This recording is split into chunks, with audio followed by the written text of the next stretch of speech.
story that just sticks with you like a piece of chewed up gum in hair. It's a story that you can't get out of your head no matter how hard you try. Not only because it's shocking, but rather because it really didn't have to happen at all. This is one of those stories. If you have heard a story like this, then my apologies for adding another one to your list as we get through this video. However, if you haven't, do I have a story for you. Hi Digestives, welcome to Crimes Digested. This is a place where we try to digest senseless crimes happening around us. If you're new here, welcome. And if this is not your first time seeing my face, I just want to take a very quick second to thank you for taking time out of your busy days to join me on Crimes Digested. Now, on this channel, we attempt, big emphasis on attempt, to delve into the most perplexing true crime stories happening all over and around us. Sometimes they can be very sad, sometimes they're unbelievable like today's story, and some are even unexpectedly funny in the most tragic of ways. But most of all, these stories are a constant reminder of the cruelty and dark nature of humanity.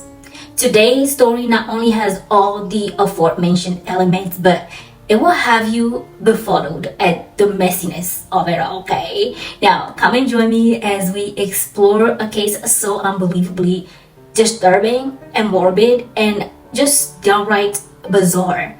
A story that brought a very young man's life to a screeching halt because of one split-second decision.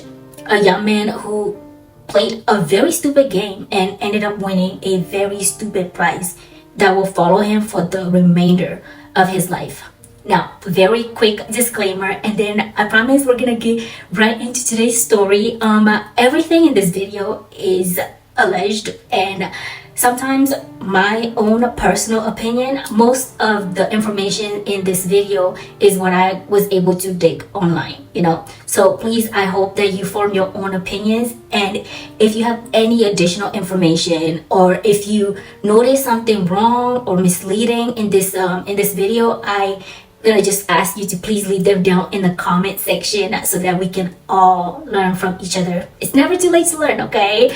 But as always, let's try to be respectful to one another down in the comment section so that we can encourage and foster a safe space for everybody to share their thoughts, their opinions, and whatever else they wish to say. With that, let's get into today's story, okay? Today, we're diving into the life and crimes of Abdurahman, Abdu, known as Ahmed Akl, a suburban kid who ruined his life and ended the life of his friend, turning their whole community upside down from this senseless crime that didn't have to happen. And spoiler alert, if you think the justice system has a tidy ending for stories like this, think again, okay? Because the conclusion of this case doesn't feel satisfying in any way, in terms of justice. Now, let me introduce you to Abdurahman,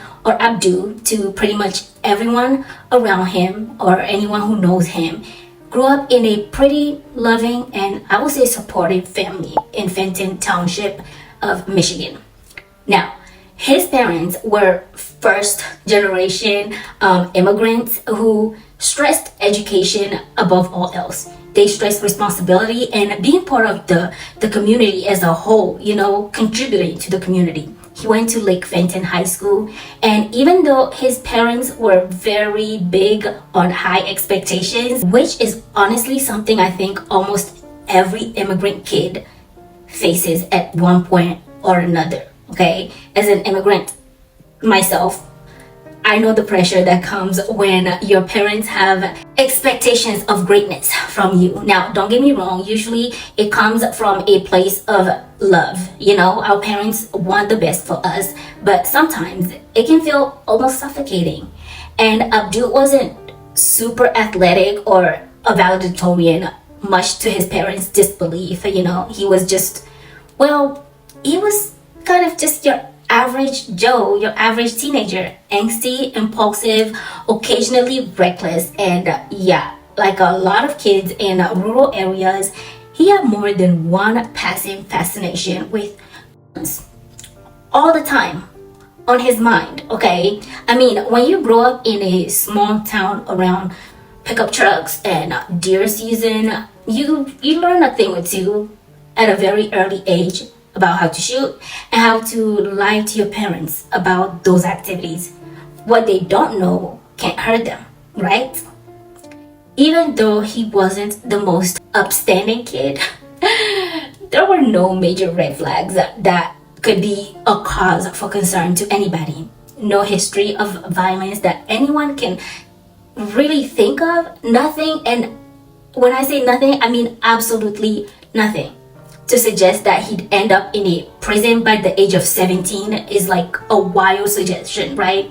Now, let me introduce you to Abdu's complete and total polar opposite, Brady Morris. There's a saying that birds of a feather flock together, right? That people who share a common interest gravitate to each other. But this couldn't have been further from the truth when it came to these two boys. Brady was an 18-year-old senior in his final years of high school. His life was just about to take off. You know, he was at the finish line of childhood. To those who knew him, Brady was this charismatic, one of those guys who left impressions. You know, they could light up a room without even trying.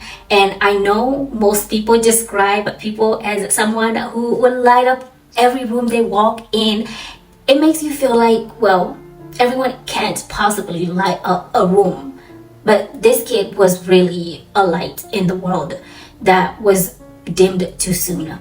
You see, Brady played on his school football team. He loved the outdoors, and according to his friends, he was the kind of guy you could call at any time at 2 a.m. when you need someone for whatever it may be, and he will get out of his bed, throw on his shoes, and meet you wherever you are without questions. He was the responsible kid in any group that he became a part of. And Brady wasn't just a good kid. He was the good kid. He was the kind that nobody wanted to introduce to their parents, and in a good way. He was that one kid that most parents will use as a benchmark when they yell at their kid and ask them questions like, why can't you just be a little bit more like Brady, just half of him? And if you know that kind of person, especially if you come from an immigrant household, it's a wonder how the two of them became friends. Like, nobody knows, even considering their age difference. But they were inseparable. These two boys were always hanging out together. If you see one of them, you see the other. And their place of rendezvous is, for the most part, at Abdu's place. Saturday, March 4th, 2017 was a day just like any other normal weekend night, you know? Or at least it was supposed to be. Brady was hanging out at Abdu's place like he has done multiple dozens of times before. But that night, something was different. The two young boys were starting to get kind of antsy sitting around, and they thought, let's do something a little more fun to pass the time. Quick pop quiz. When you're bored and don't know what to do with yourself and you just want a distraction, what do you usually do to keep yourself busy? Me personally, I start searching for a good book or a good manga, and I'll get on my phone, maybe lose myself in the dark void of the internet. I know that's not really a good habit, but I'm trying to break it, okay? I'm working on it, but it's a work in progress. Sometimes I can go as far as cleaning or taking a nice afternoon nap. Never in my entire life have I ever thought, you know what would be really fun to do right now? A game of Russian roulette, especially not one with a live bullet. But on this night of the 4th of March, Russian roulette was the game of choice for entertainment. Reports say that Abdu was handling a semi-automatic handgun, and supposedly it was unsecured and accessible in the house. Maybe he was showing off. Maybe it was a playful posture. Maybe it was just plain stupidity, in my humble opinion, of course. But here's the cold, brutal fact. At 8:37 p.m., Brady Morris was shot, point blank, in the back of his head, and he passed away almost instantly. A 911 call came through to an operator in the Michigan area who picked up the call, and the moment the call connected, there was on the other end of the line a very frantic and incoherent voice who's having a very hard time putting his sentences together. He couldn't weave his words together. The operator just hears, "I shot my friend. I shot him. I pulled the trigger. I don't want to live. I deserve to." I killed him, man. I killed him. Abdu. The caller was a mess, but one thing was very clear. Someone was shot, and the caller was the shooter. The 911 call, raw, panicked, devastating even, paints a picture of immediate regret. But it doesn't erase what actually happened. Police were dispatched to the Akl residence. People say Akl too, I don't know exactly, but upon their arrival, they were faced with a scene that can only be described with one single word: chaotic. Abdu was hysterical. No, I will not relax. I just killed my fucking friend. How can you relax? How the fuck can you relax? Brady was unresponsive, and the weapon, the semi-automatic pistol, lays nearby the body. After official autopsy, forensic evidence showed no sign of a struggle. There were no defensive wounds on Brady's body, nothing to suggest a fight or a struggle. Just a gun, a teenager, and a life snuffed out way, way too soon. Detectives were faced with a very difficult task, a task that was to answer questions of what exactly happened. Was this a tragic accident, or was it a perfect crime made to look like an accident? If it was an accident, how did it happen? And if it was intentional, why did it happen? Abdu is now in police custody, and the prosecutors charge him with an open murder, giving the jury flexibility to choose between degrees of homicide based on the evidence presented to them. Open murder charges in the state of Michigan are very serious. We're talking life sentences without parole if convicted of first-degree murder. Listen, I had no idea what an open murder is. I sound slow saying this right now, but I thought it just meant that the case was still open for like investigation, or like it wasn't till this case that I learned the true meaning. So basically, open murder means the charges for a crime is flexible and can range somewhere between either a first degree, second degree, or manslaughter. It's all of them, okay? All the goodies. They pretty much threw the whole book at him, and maybe a few extra pages from a second book, just to be safe, just to make sure everything is good, just for a little razzle dazzle, During the trial proceedings, Abdu's defense team argued that this was an accidental discharge. Now, was it reckless? Absolutely, yes. No one can refute that fact. But it was by no means intentional. However, prosecutors countered this, and they argue, rightfully so, that accidental discharges don't usually involve pressing a gun against the back of someone, especially someone you call a friend's head. I've encountered cases that had long trials, but in the case of Abdu, it looks kind of cut and dry. They have a shooter, they have the victim, and clear forensic evidence showing that the act looked suspicious. An execution style injury that made no sense based on Abdu's allegations. I mean, how does a game of Russian roulette end with, again, a blow to the back of the head? So the trial was nothing short of messy, okay? It was extremely emotional for both sides, both families of the victim and also of Abdu's, because they're losing this young man, a 17-year-old boy with so much to look forward to, facing the possibility of a lifetime in prison because of something that should have never even happened, you know? The case kept dragging on and on and on for 3 whole years. Tension was getting higher and higher. Everyone was on the edge of their seats. If there was anything else that was as serious as the loss of life, you would say this ended in a draw because both sides agreed to a plea deal. His charges: first counts of voluntary manslaughter and felony firearm possession. Judge Joseph Farah, I hope I'm saying that correctly, sentenced Abdu to 57 months to 15 years in prison with credit for time already served. Thanks to Michigan's good behavior policy, which, don't get me wrong, it's a very, very good thing for people who deserve it, you know? That's what prison reforms are meant to be. Punishment that is meant to teach someone, especially criminals, the errors of their ways so that they can be reintroduced into society so long as they are not a threat to others or maybe themselves. But this meant that he could be out in as little as 3.5 years. It feels like a slap on the wrist to the people impacted by the loss of Brady.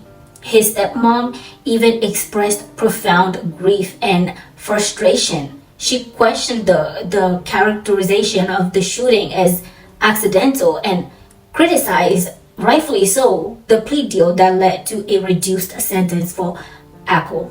She says, and I quote, "We trusted him. Brady trusted him. And this is how he repaid that trust." You could feel the heartbreak in that courtroom. The anguish and the tension was so thick, you could literally cut it with a knife. Well, maybe not literally. So with the conclusion of this trial and sentencing, the story on Abdu should have come to a conclusion, right? I mean, he was more than likely repenting and doing something better with his life once he gets released, right? Right? Wrong. Unfortunately, his story doesn't end there, because in 2024, Abdu walked free, re-entering the community that hadn't even forgotten the tragedy that happened just a few years ago to someone so dearly loved.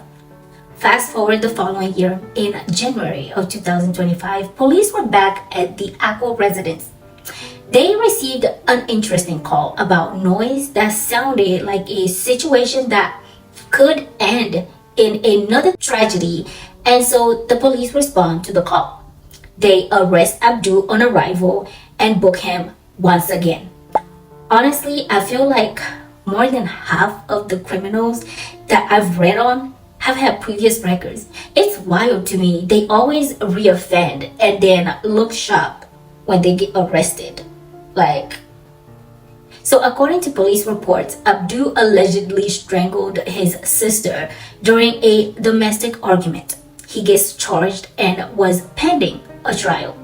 The star witness is his victim, his sister, and her identity is being protected, so we don't know her name, but it doesn't really matter in this case because she would later refuse to testify, and without her testimony, the assault charges ended up getting dropped to a disturbing of the peace misdemeanor. Obviously, it is up to the involved victim whether or not they want to pursue any legal actions against their assailant or the person who victimized them.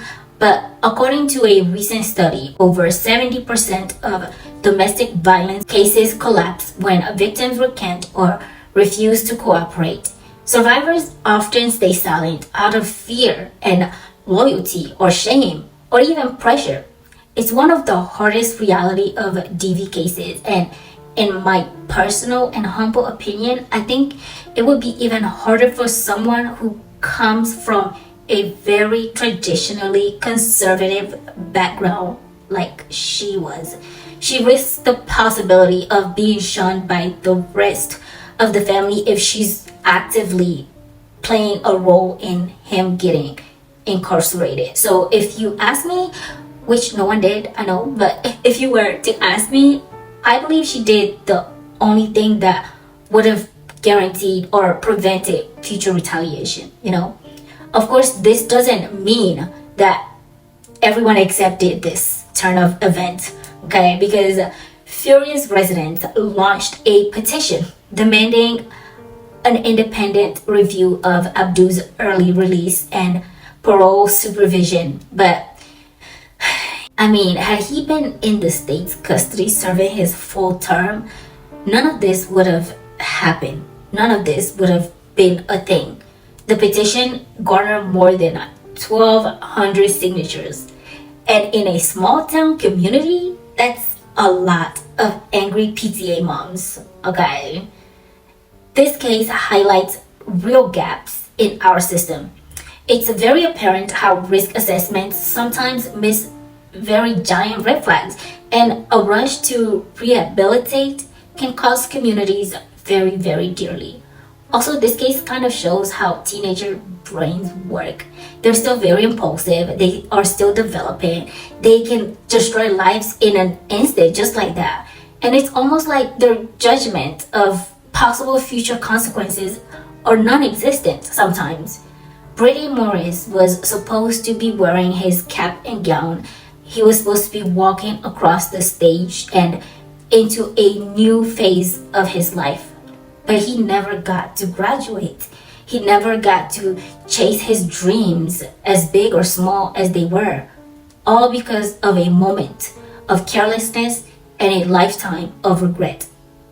As we tell these kind of stories, let's not forget, behind every headline, there is a real human being lost forever. And with every loss, there are dozens of people grieving, whether it be the criminal or the victim, you know?